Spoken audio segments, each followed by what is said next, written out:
Oi pessoas, tudo bem com vocês? Eu sou a Gabriela, sejam muito bem-vindos ao Pelos Olhos de Gabi. E é com muito orgulho e satisfação que eu digo pra vocês que eu finalmente terminei A Dança da Morte, no mês de outubro. Esse livro maravilhoso aqui, que eu não me arrependo de ter lido, e não, ele não é grande à toa, ele realmente tem uma história toda por trás. Eu terminei Dança da Morte e outros 5 livros no mês de outubro, buscando sempre livros de terror barra suspense, né, porque mês de outubro pede. Então, se você quiser saber a minha review e pegar algumas indicações de terror pro próximo ano ou pro próximo mês, né, quem sabe, terror e suspense são bem-vindos em qualquer época do mês, só continuar assistindo.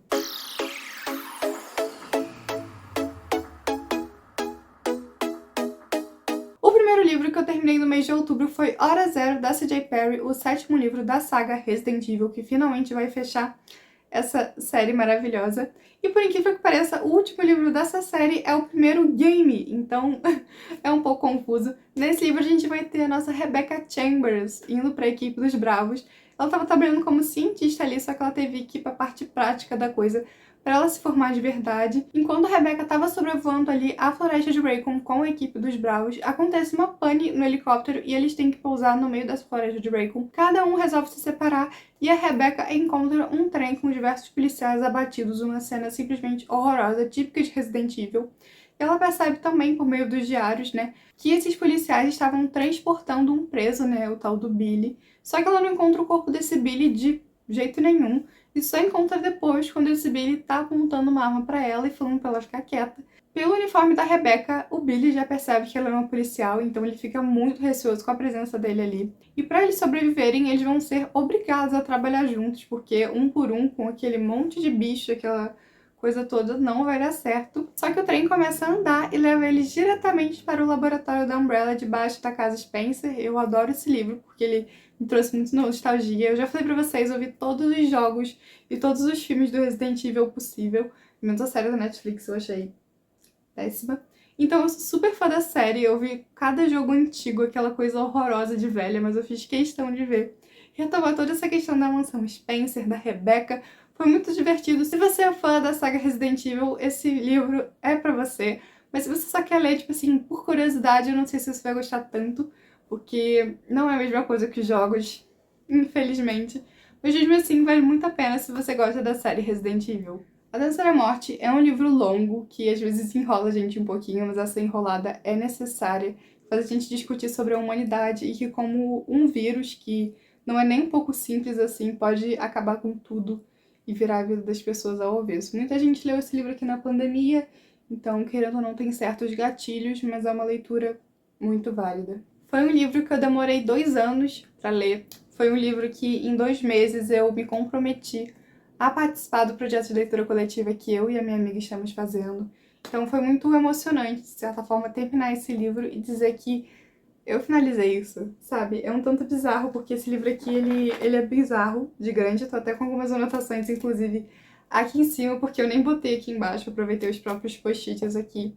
E, gente, se você tiver a oportunidade de ler A Dança da Morte, eu recomendo fortemente que você leia e que você comece esse livro hoje, porque a história dele é muito boa. 99% das pessoas morreram graças a um vírus chamado Capitão Viajante, como se fosse uma gripe mesmo, e esse 1% da população vai ter que se dividir e vai ter que se reestruturar do zero. Divididos pela Mãe Abigail, ou Mãe Abigail, a senhora mais velha do mundo, com seus 108 anos, contra o Randall Flagg, o Andarilho, o Demônio, enfim, todos os títulos ruins que vocês possam imaginar. As pessoas vão ter que se decidir novamente entre o bem e o mal e o que elas querem fazer da vida. Esse livro trouxe questões sobre o fim do mundo e sobre a humanidade que a gente às vezes pensa, mas não bota numa rodinha de conversa ou não costuma ver em um filme. Então, por exemplo, a questão da intoxicação alimentar. Os anos vão se passando, né, querendo ou não, por exemplo, se esse livro começa em 1978 e vai até 1980 e pouco, 86, temos uns anos ali e os alimentos eles estragam, então as pessoas, querendo ou não têm comida, né? Muitas não sabem plantar, muitas não sabem fazer nada. E comida enlatada dura, mas a intoxicação alimentar existe e você vê essas pessoas passando mal. Vê a questão da energia, né? Porque as cidades vão pegando fogo com o tempo que os geradores vão ficando sobrecarregados e a gente tem diversos incêndios. A questão dos corpos das pessoas, né, que morreram, porque querendo ou não aquilo fica um fedor absurdo, então as pessoas tiveram que deixar as cidades grandes, como Nova York, enfim, e ir pra área rural. Então, tipo, são questões que a gente às vezes vê, mas não presta tanta atenção. Esse livro aqui é humano, no sentido de trazer toda essa questão, né, das pessoas, de como elas vão fazer.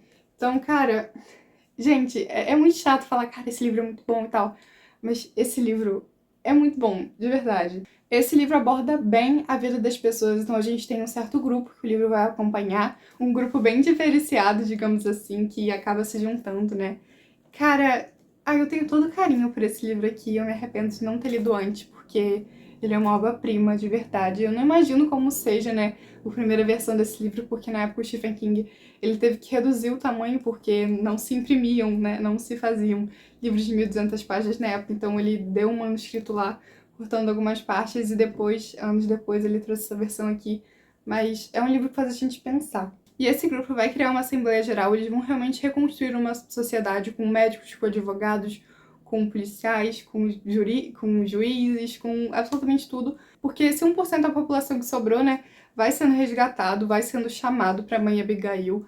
Então, o mal tá ali à espreita, né, observando eles, o Randall Flagg quer a morte de todos eles e não vai parar até que consiga isso. Mas você vê como a sociedade ela consegue, né, se reestruturar e fazer com que tudo dê certo. É totalmente bizarro. E de como as coisas se repetem, como o círculo se abre e como o círculo se fecha. Então é um livro que faz a gente pensar. 5 estrelas, favoritado.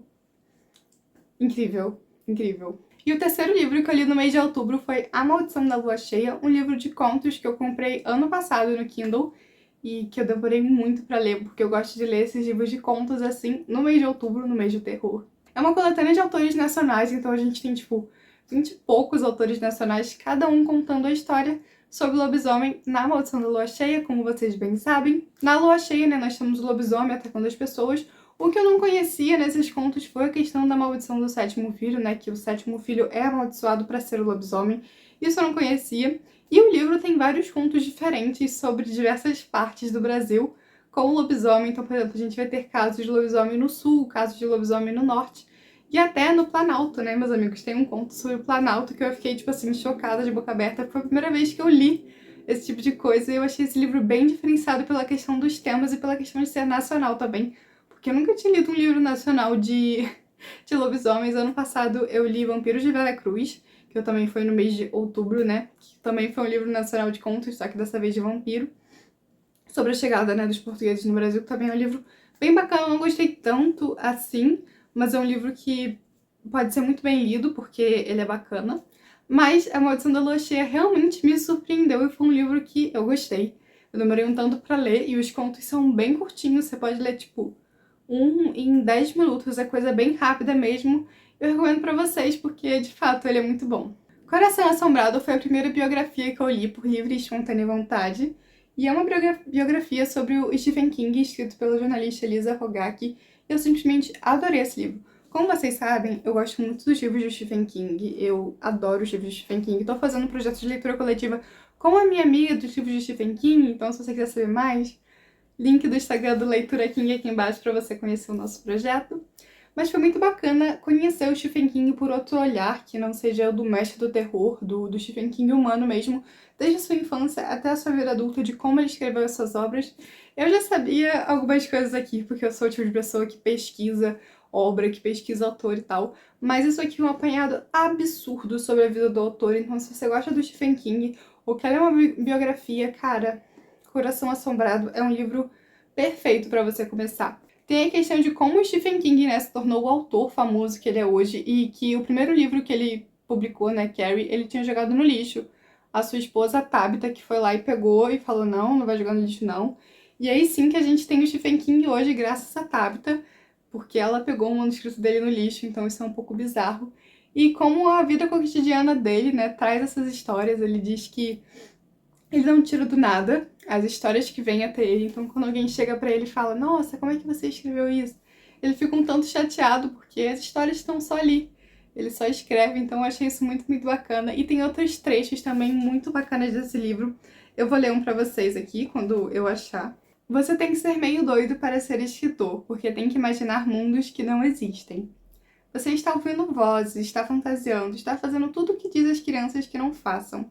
Ou então nos mandam distinguir entre a realidade e essas coisas. Os adultos vão dizer: você tem um amigo invisível, que lindo, você vai superar isso. Os escritores não superam isso. E no final do livro, a gente tem ainda uma cronologia de todas as obras dele, com todas as coisas. Além de escrever livros, o Stephen King também escreveu alguns roteiros. Eu adoro o filme/série de Tempestade do Século. Eu sabia que tinha sido escrito por ele. E na época eu fiquei procurando o livro, querendo saber do livro de Tempestade do Século, sendo que só foi realmente um roteiro pra televisão. Então eu fiquei bem chateada, porque eu adoro Tempestade do Século, que é uma minissérie que passou lá nos Estados Unidos em 1800 e tanto, 1900 e tanto.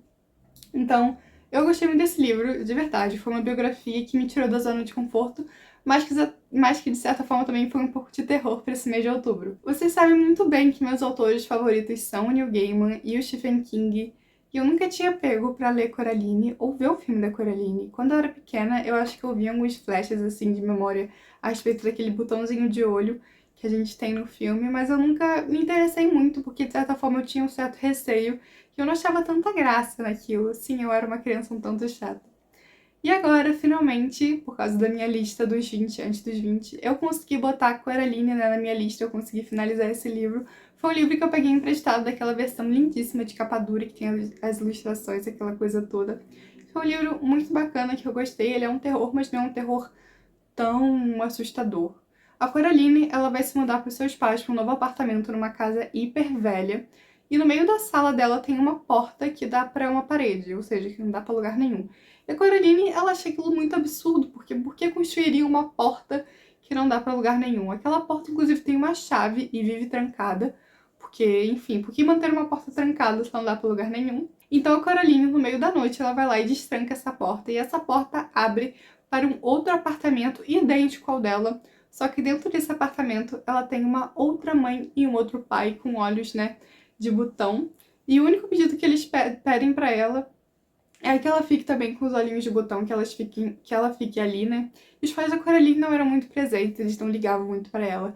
Ela queria brincar, ela queria fazer as coisas, só que os pais dela nunca tinham tempo para ela.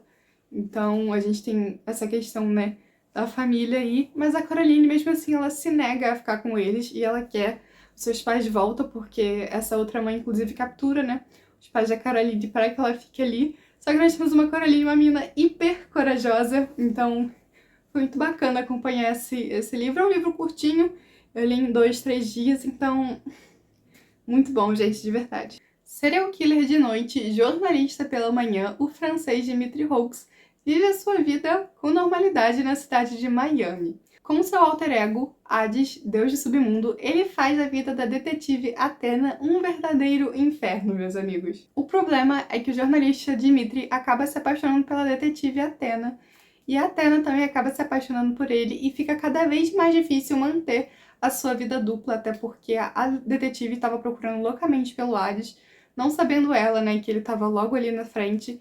E o Hades, né, e tanto o Hades como o Dimitri, digamos assim, ficam um pouco inseguros de ficar com a Athena, porque querendo ou não, ele estava mentindo seriamente para ela, e ele via, né, o quão duro, o quão a Athena se sacrificava para perseguir esse serial killer. E, meus amigos, é um livro de suspense, digamos assim, com um romance. Então vamos aceitar esse suspense pro mês de outubro, tá? Que eu não tava esperando.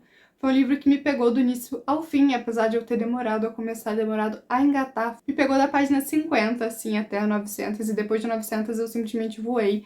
Mas é um livro muito bom que a gente tem nosso gatinho, né? Nosso Dimitri Houx, um francês foragido, e a nossa Athena, né? Que tem toda a questão familiar, dos pais dela já terem participado da polícia, dela tá seguindo a carreira do pai, a questão familiar.